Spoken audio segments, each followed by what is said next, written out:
अहले सुन्नत अल्लामा हशमत अली रहमतुल्लाह अलैह फरमाते हैं, प्यारे हबीब को पुकार, प्यारे नबी का नाम ले, प्यारे हबीब को पुकार, प्यारे नबी का नाम ले, दामने मुस्तफ़ा में आ, पाए रसूल थाम ले।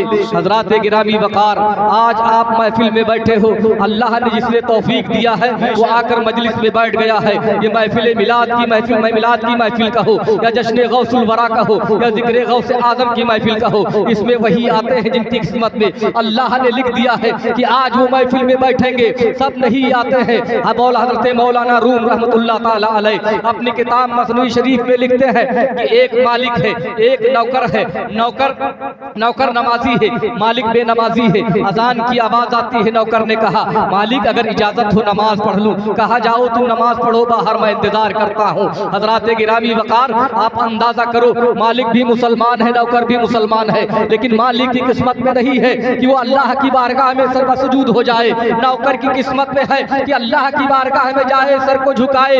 नौकर ने कहा हुजूर इजाजत तो नमाज पढ़ लूं। कहा जाओ तुम नमाज पढ़ो। हजरात वो नमाज पढ़ने के लिए जाता है और दो नमाजी आए, नमाज से फारिग हो गए, निकल गए। मालिक बाहर बैठा इंतजार कर रहा है, अब निकले तो साथ जाऊं, अब निकले तो साथ जाऊं। सारे नमाजी निकल रहे हैं, मालिक गुस्से में है, मालिक गुस्से में है। हजरात गिरामी वकार, सारे नमाजी निकल गए, उसका नौकर ना निकला। अब गुस्से में पेचोताप खाता हुआ मस्जिद के अंदर दाखिल होता है। मस्जिद के अंदर दाखिल हुआ, अपने गुलाम को आवाज दिया। गुलाम ने फौरन जो है आवाज जो लब्बैक कहा, आया हुजूर क्या बात है? कहा कौन?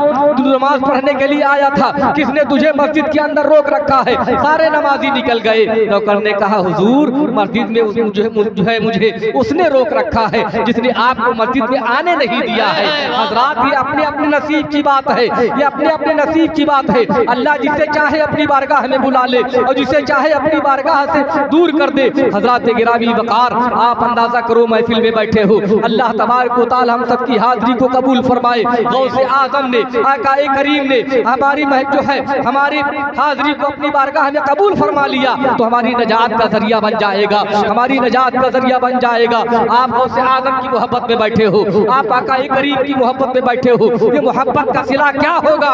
आप देखो, एक सहाबी आते हैं नबी की बारगाह में, अर्ज करते हैं या रसूल अल्लाह सल्लल्लाहु ताला अलैहि वसल्लम, मेरे माँ बाप आप पर कुर्बान, आप फरमाए कयामत कब आएगी? आका फरमाते हैं तुमने कयामत के लिए क्या तैयारी कर रखी है? वो सहाबी अर्ज करते हैं या रसूल अल्लाह सल्लल्लाहु ताला अलैहि वसल्लम, नमाजों का ज़ख़ीरा नहीं है, रोजे मेरे पास ज्यादा नहीं है, सदकातो खैरात का ज़ख़ीरा नहीं है या रसूल अल्लाह, लेकिन मैं आपसे मोहब्बत करता हूँ, अल्लाह उसके रसूल से मोहब्बत करता हूँ। आका फरमाते हैं जाओ, दुनिया में जो जिससे मोहब्बत करता है उसका हश्र भी उसी के साथ है। सुभान अल्लाह, सुभान अल्लाह। इस हदीस की रोशनी में जिंदगी का जायजा लो मुसलमानों। दुनिया में जिससे तुम्हें मोहब्बत है, क़यामत में उसका उसी का साथ होगा, हश्र उसी के साथ होगा। अब अगर अल्लाह वालों से मोहब्बत करते हो तो अल्लाह वालों के साथ तुम्हारा हश्र होगा। अगर दुनियादारों से मोहब्बत करते हो तो दुनियादारों के साथ तुम्हारा हश्र होगा। गौसे आजम से मोहब्बत है तो गौसे आजम के साथ तुम्हारा हश्र होगा। गाज़िए पाक से मोहब्बत है तो गाज़िए पाक के साथ तुम्हारा हश्र होगा। बुजुर्गाने दीन से मोहब्बत है, बुजुर्गाने दीन के साथ तुम्हारा हश्र होगा। लिहाजा दोस्तों, दुनिया में जिससे मोहब्बत करो अल्लाह उसके रसूल के लिए, और जिससे दुश्मनी करो अल्लाह उसके रसूल के लिए। बेशक सुभान अल्लाह, सुभान अल्लाह। अल्लाह का रसूल का, अल्लाह उसके रसूल का दुश्मन हो तुम उससे दुश्मनी करो, जो अल्लाह उसके रसूल का दोस्त हो तुम उससे दोस्ती करो। हज़रात गिरामी वकार, आप देखो कुरान की आयत करीबा हमने तिलावत की है। परवरदिगार आलम इरशाद फरमाता है क़द जाअकुम मिनल्लाहि नूरुन व किताबुम मुबीन, तहकीक की आ गया तुम्हारे पास अल्लाह की जानिब से नूर और रोशन किताब। मुफस्सिरीन किराम फरमाते हैं नूर से मुराद हुजूर की ज़ात गिरामी है। अल्लाह करीम ने अपने नूर से मुस्तफ़ा जाने रहमत के नूर को पैदा फरमाया है, मुस्तफ़ा के नूर को पैदा फरमाया है, और मुस्तफ़ा के नूर से सारी कायनात को पैदा फरमाया है। सारी कायनात को मुस्तफ़ा के नूर से पैदा फरमाया।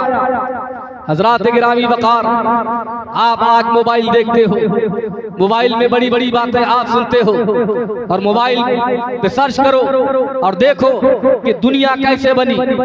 तो साइंसदान कहते हैं कि दुनिया का वजूद, दुनिया में कुछ नहीं था, एक धमाका हुआ जिसे वो अपनी जबान में बिग बैंग थ्योरी के नाम से जानते हैं। एक धमाका हुआ, उस धमाके से ये दुनिया वजूद में आई।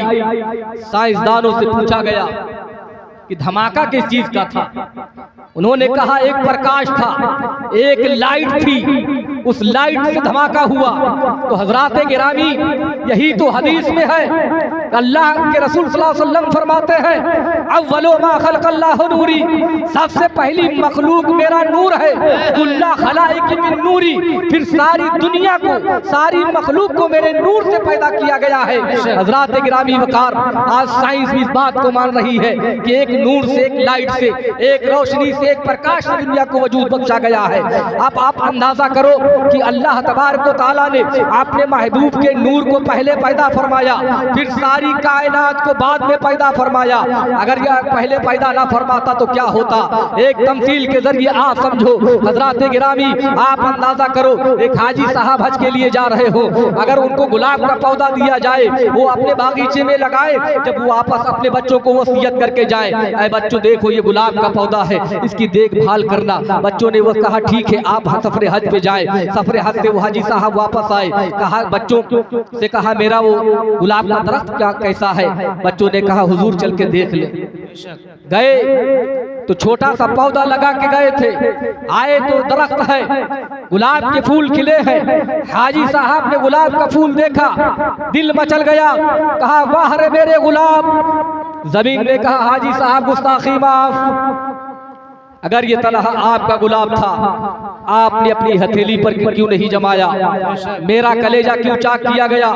अगर ये आपका गुलाब है तो मेरा भी हक है इस पर, मेरा भी गुलाब है ये। आसमान सूरज ने कहा जमीन तुम खामोश हो जाओ, अगर इस गुलाब पर तुम्हारा हक है तो मेरा भी हक है, इसलिए इसे मैंने तमाज़त दी है। अगर मेरी गर्मी ना पहुंचती तो इतना बड़ा दरख्त ना होता। रात जब सूरज ने ये कहा, चांद ने कहा सूरज खामोश, अगर तेरा हक है तो मेरा भी हक है। तूने हरारत पहुंचाई है, ठंडक मैंने पहुंचाई है, सुभान अल्लाह, मेरा भी हक है। हवा ने कहा चांद तुम भी खामोश हो जाओ, अगर तुम्हारा हक है तो मेरा हक है, मैंने इसे झूले झुलाए हैं। जब इतना कहा शबनम टपक पड़ी, कहा हवा तू भी खामोश हो जा, अगर तेरा हक है तो मेरा भी हक है। अगर तूने झूले झुलाए हैं तो गर्दो गुबार भी डाला है, वजू मैंने कराया है ताकि खुदा की तस्बीह बयान कर सके। तनहा तेरा गुलाब नहीं, मेरा भी हक है। मुसलमानों गौर करो, एक छोटा सा दरख्त है गुलाब का, कितने एहसानों के नीचे दबा है। हाजी साहब कहे मेरा गुलाब, जमीन कहे मेरा गुलाब, हवा कहे मेरा गुलाब, सूरज कहे मेरा गुलाब, चांद कहे मेरा गुलाब, शबनम कहे मेरा गुलाब। एक छोटा सा दरख्त है, कितने एहसानों के नीचे दबा है। अगर परवरदिगारे आलम कहीं मुस्तफा जाने रहमत को जमीनों आसमान चांदो सूरज पैदा करने के बाद पैदा फरमाता, जमीन कहती मुस्तफा हम ना होते आप कदम कहाँ रखते, आसमान कहता मुस्तफा हम ना होते शामियाना कहाँ से पाते, सूरज कहता मुस्तफा अगर हम ना होते आप रोशनी कहाँ पाते, चांद कहता मुस्तफा अगर हम ना होते चांदनी कहाँ पाते, हवा कहती मुस्तफा हम ना होते तो आप सांस कैसे लेते। गोया कि मुस्तफा का एक वजूद होता, न जाने कितने एहसानों के नीचे दबा होता, तो परवरदिगार आलम ने मुस्तफा जाने रहमत को सबसे पहले पैदा फरमाकर दुनिया वालों को बता दिया कि आए दुनिया के लोगों, मेरे मुस्तफा पर किसी का एहसान नहीं है बल्कि सारी कायनात पर मुस्तफा का एहसान। नारे तकबीर, नारे रिसालत, नारे रिसालत, मसलके आला हजरत, जश्ने गौसुल वरा, नारे तकबीर, नारे रिसालत। बेशक सुभान अल्लाह। और जिसको अल्लाह ने सबसे पहले पैदा फरमाया तो बहुत पावर दिया होगा, बहुत पावरफुल होंगे, तसर्रुफ इख्तियार दिया होगा, इख्तियार दिया होगा। बाज लोग कहते हैं जिसका नाम मोहम्मद या अली हो किसी चीज का मालिक व मुख्तार नहीं। आओ देखो अपने आका का इख्तियार। हजरत जाबिर रज़ी अल्लाह ताला अन्हु है, जंगे खंदक का मौका है, उसी मौके पर आका करीम सल्लल्लाहु अलैहि वसल्लम अपने पेट पर पत्थर बांधे हैं। सहाबा ने खंदक खोदना शुरू किया, एक चट्टान नमूदार हुई। नारे तकबीर, नारे रिसालत, नारे रिसालत, उलमाए अहले सुन्नत, उलमाए अहले सुन्नत, नारे तकबीर, नारे रिसालत। सुभान अल्लाह। सैयद शहीद अशरफ तमन्ना साहब तशरीफ ला चुके हैं। अभी आप